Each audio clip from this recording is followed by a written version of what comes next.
안녕하십니까. 미넨 교환학생이자 FC 바이에른 미넨 팬인 DK입니다. 최근 김민재 선수가 바이에른 미넨에 입단을 해서 한국 축구 팬들이 난리가 났죠. 새로운 국민 구단의 탄생이 머지않은 것 같습니다. 박지성 선수의 맨체스터 유나이티드, 손흥민 선수의 토트넘 핫스퍼, 그리고 김민재 선수의 바이에른 미넨까지 한국 팬들의 국민 구단이 될 것 같습니다. 미넨 선수들 중에 누가 민재 선수 칭찬해주면 이제 바로 입안에 이거 들어가는 겁니다. 근데 여러분, 분데스리가 하면 어차피 바이에른 미넨이 매년 우승하는 리그라고 많이 들어보셨을 텐데, 최근 15년간 분데스리가 우승팀을 살펴보면 바이에른 미넨이 11시즌 연속으로 우승을 했습니다. 유럽 축구에서 정말 전례 없는 일이라고 합니다. 심지어 1964년 분데스리가 출범 이후 우승에서도 알아봤는데요. 당연히 1등은 바이에른 미넨이 32회로 압도적인 1위를 기록하고 있습니다. 그 다음으로 우승을 많이 한 팀은 도르트문트와 맨헨글라드바흐로 총 5회의 우승 기록을 가지고 있습니다. 그 다음은 베르더 브레멘의 4회, 그리고 슈투트가르트와 함부르크가 3회로 뒤를 잇고 있습니다. 정말 이래도 되나 싶을 정도로 압도적인 바이에른 미넨입니다. 한편 이런 생각을 해보셨을 수도 있는데요. 오일먼이든 거대 자본이 독일 축구팀을 인수하면 이런 독주체제도 제동을 걸 수 있지 않을까 하는 생각 말입니다. 실제로 만수르의 맨체스터 시티, 카타르 자본이 들어온 파리 생제르맹, 사우디 자본의 힘을 입은 뉴캐슬은 리그의 판도를 바꿔놓았죠. 하지만 독일의 분데스리가에서는 원칙적으로 이런 일이 발생할 수 없습니다. 그 이유는 분데스리가만의 독특한 규정에서 찾을 수 있는데요. 그것이 바로 오늘 소개해드릴 50+1 제도입니다. 이는 클럽 전체 지분의 50%, 그리고 한 주 이상을 클럽과 클럽의 회원들이 가지고 있어야 한다는 것인데요. 클럽의 회원이라 함은 저처럼 매년 일정한 돈을 내고 멤버십을 유지하는 사람들도 해당이 됩니다. 이는 특정 인물 혹은 기업이 구단 운영에 절대적인 영향력을 행사하는 것을 방지하게 됩니다. 어떤 것을 결정할 때 한 주주가 50% 이상의 지분을 가지고 있으면 나머지가 다 반대해도 밀어붙일 수 있기 때문이죠. 물론 예외도 있습니다. 폭스바겐의 볼프스부르크, 제약회사 바이에르 레버쿠젠, 그리고 호프 구단주의 호펜하임처럼 한 기업이나 개인이 20년 넘게 후원을 한 경우에는 절반 이상의 지분을 소유할 수 있습니다. 반면 라이프치히 같은 경우 기존 구단을 음료수 회사 레드불이 인수를 하였는데요. 표면적으로는 50% 미만의 지분을 가지고 있다고 보고를 하지만 이사회 회원의 과반수가 레드불 직원으로 구성이 되어 있는 등 논란이 있는 상태입니다. 그렇다면 바이에른 미넨의 지분은 어떻게 구성되어 있을까요?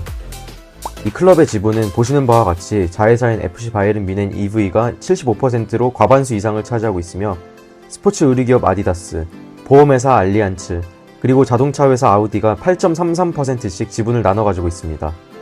반면 잉글랜드의 뉴캐슬의 경우 사우디 공공투자기금 PIF가 지분의 80%를 가지고 있으며 다른 두 회사가 10%씩 남은 지분을 가지고 있습니다.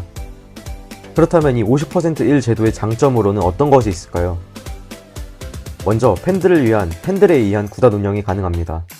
티켓값 인상과 같은 안건에 대해서도 팬들이 반대하면 실행하기가 어렵죠. 또한 팬들이 구단의 주인이라는 자부심도 상당하다고 미넨에서 생활하면서 종종 느꼈습니다. 다음으로는 합리적인 의사결정이 가능합니다. 한 사람이 모든 것을 좌지우지할 수 없기 때문에 좀 더 합리적인 구단 운영이 가능합니다. 마지막으로 선수 영입 등으로 인한 무리한 재정 지출이 쉽게 발생하지 않습니다. 가끔 클럽들이 무리하게 선수를 영입한 다음 자금난에 빠지는 경우가 있는데 독일 클럽은 이런 경우가 많지 않습니다.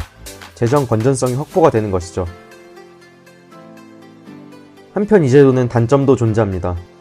먼저 외부 자본에 의한 투자가 제한되면서 리그의 경쟁력이 상대적으로 저하될 가능성이 있습니다.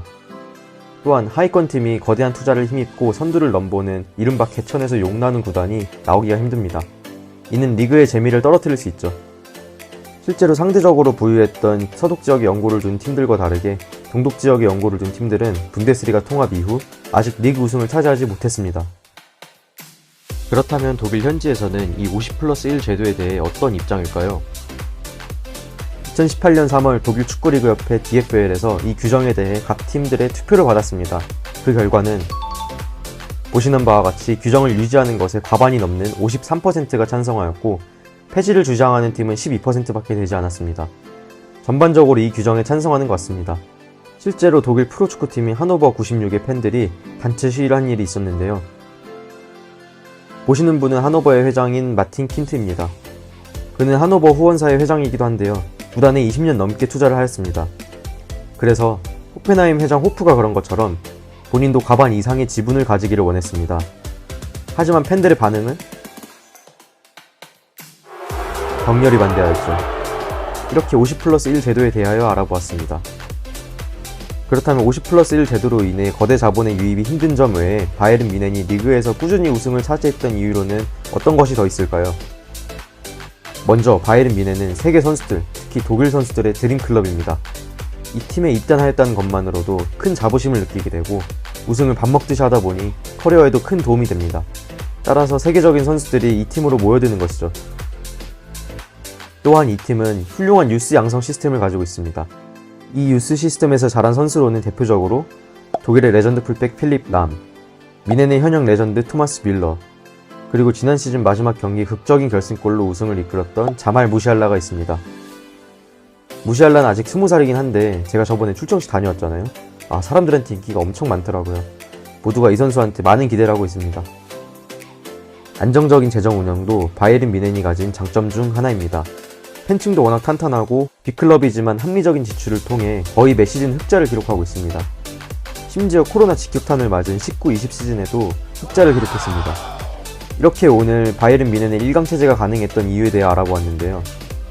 이번 시즌 대대적인 전력 보강에 힘입어 리그, 포칼컵, 챔스 모두 우승하는 트래블을 달성할 수 있을까요?